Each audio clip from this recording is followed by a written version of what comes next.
Grupelho é um grupo de estudos de ações, filosofia e educação. Vem desenvolvendo pesquisas pretendem pensar as mesmas questões, mover na rua. O grupelho é aberto e heterogêneo, debatendo a deriva, uma multiplicidade em movimento.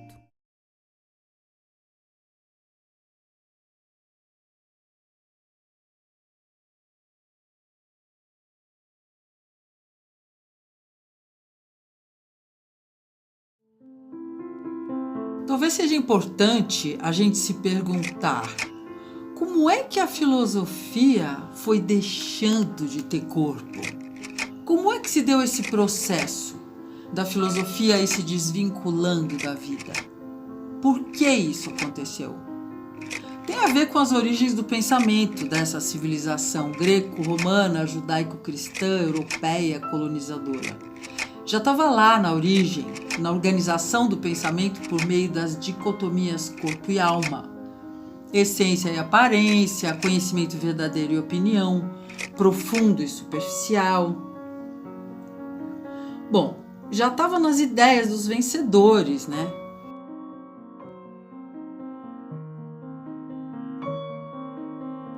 Na disputa das versões, na disputa das diferentes concepções do que as coisas são.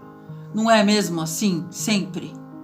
O que a gente chama de a história, e nesse caso a história da filosofia, a gente fala como se tivesse só uma. Como se essa versão que é contada fosse a única possível. Como se ela fosse natural, insinuando que é a única que existiu, desconsiderando toda uma agonística, um combate de ideias. Então, essa separação entre corpo e alma, essência e aparência, faz parte da constituição dessa nossa civilização.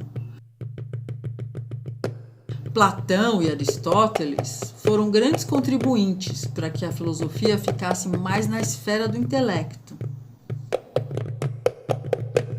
Mas, se a gente olhar outros lados, a gente vai encontrar na antiguidade, nessa mesma tradição greco-romana, algumas filosofias que não se separam da sua prática diretamente. As ideias que esses filósofos expressavam sobre a vida não estavam separadas da vida. Não tinha discurso conceitual separado que não fosse praticado no dia a dia. Essa coisa de falar uma coisa e fazer outra era inconcebível para aqueles caras. Os estoicos, os cínicos, epicuristas, eles desenvolviam tecnologias de prática de viver de acordo com aquilo que acreditavam. Mas hoje, a filosofia é um corpo sentado, um corpo que serve apenas como suporte para uma cabeça que pensa. Pensamentos abstratos, cogitações, quase alucinações, enquanto a vida passa. O que a gente fez em um determinado momento foi decidir enfrentar o desafio de criar ações filosóficas para serem feitas na rua, gestos filosóficos, diante dos transeuntes. A gente estava se movendo pelo desejo de tirá-los do torpor do cotidiano acelerado. A gente ficou inventando ações para movimentar o pensamento, para proporcionar fagulhas de pensar. O ideal, claro, é conseguir fazer com que se pense o ainda impensado, trazer a dúvida, o esquisito, o imprevisto, trazer o fora. Ações de ensaio reiterado de como fazer pensar, como agir para provocar o pensamento, chocar e fazer brotar o ainda não pensado. Dar o que pensar, sabe? A gente estava apaixonado, e ainda está, pela pergunta que nos leva às nossas investigações: como mexer o corpo de modo a enxamear signos que possam disparar o pensamento? Ou seja, como mover o pensamento por meio do corpo? Quer dizer, trata-se de se mexer para que a filosofia saia da sua condição de sentada, sozinha em seu gabinete, falando quase que exclusivamente para si mesma, performar coisas estranhas para provocar. Provocar não se sabe o quê. Nas pessoas, no meio da rua, nos pátios das faculdades, na praça. São experimentações. A gente planeja, mas tem muita improvisação. A gente não sabe onde que vai dar, o que vai acontecer a partir dos signos que a gente enxameia.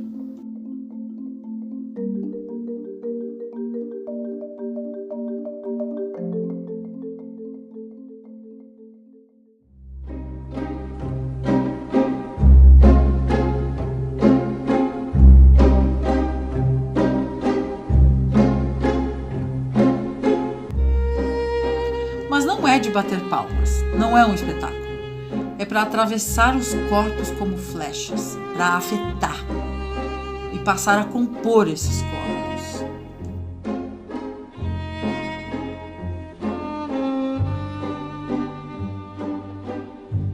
Dizer de um gesto filosófico é dizer desse ajuntamento da ideia com o corpo, do pensar com o agir.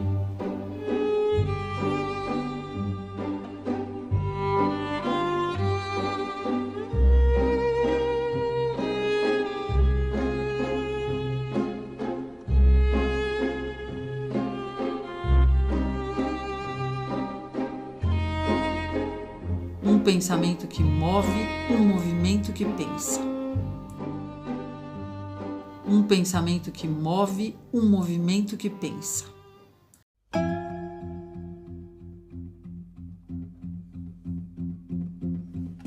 A gente chama essas ações de extervenções e não classifica como performance, porque a gente não está no universo da arte, mas no da filosofia, embora, claro, fosse maravilhoso se a gente não tivesse que separar tanto as coisas assim.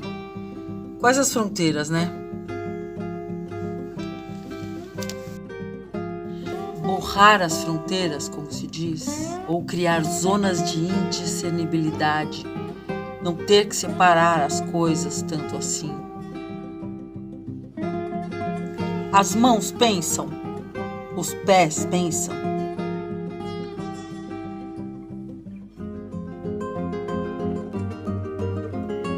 O corpo pensa, o corpo sabe. Eu sou o meu corpo, esse aglomerado de coisas heterogêneas em movimento. Coisas vão se conectando, coisas vão se desconectando, sempre mutante, diferente de si mesmo, nada se fixa. Sobra só o movimento. Um gesto filosófico também tem a ver com ética, porque o movimento dos corpos deixa rastros. São como fitas que se entrelaçam, uma dança. Cada gesto, cada ação compõe um mundo. Mover, sentir, pensar, falar, sem que haja um abismo entre teoria e prática. Abismo entre mente e corpo, forma e conteúdo.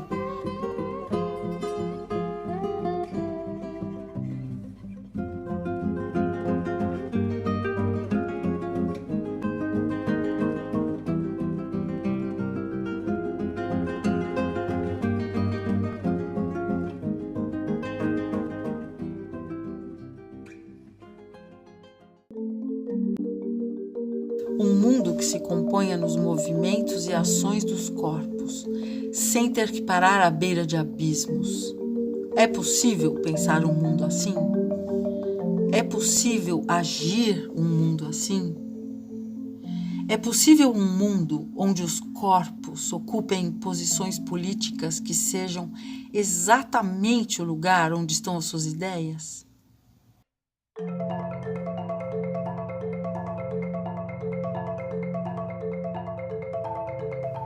É possível viver um mundo assim?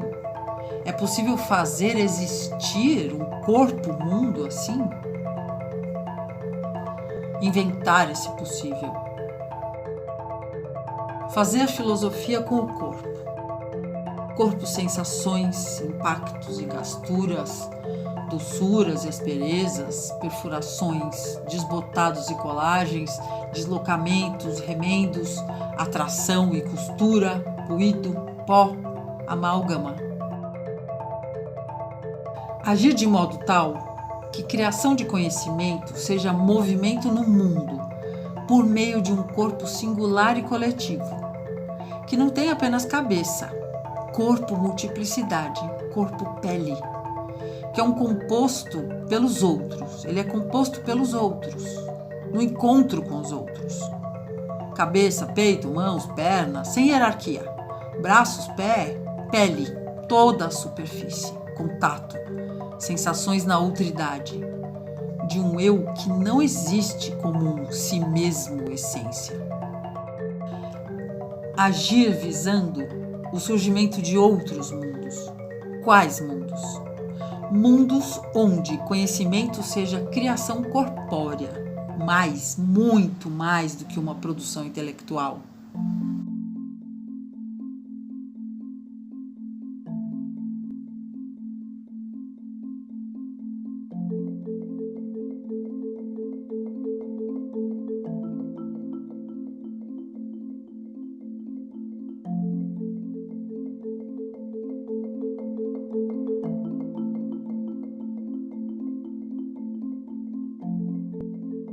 Talvez sim, gostaríamos de defender isso.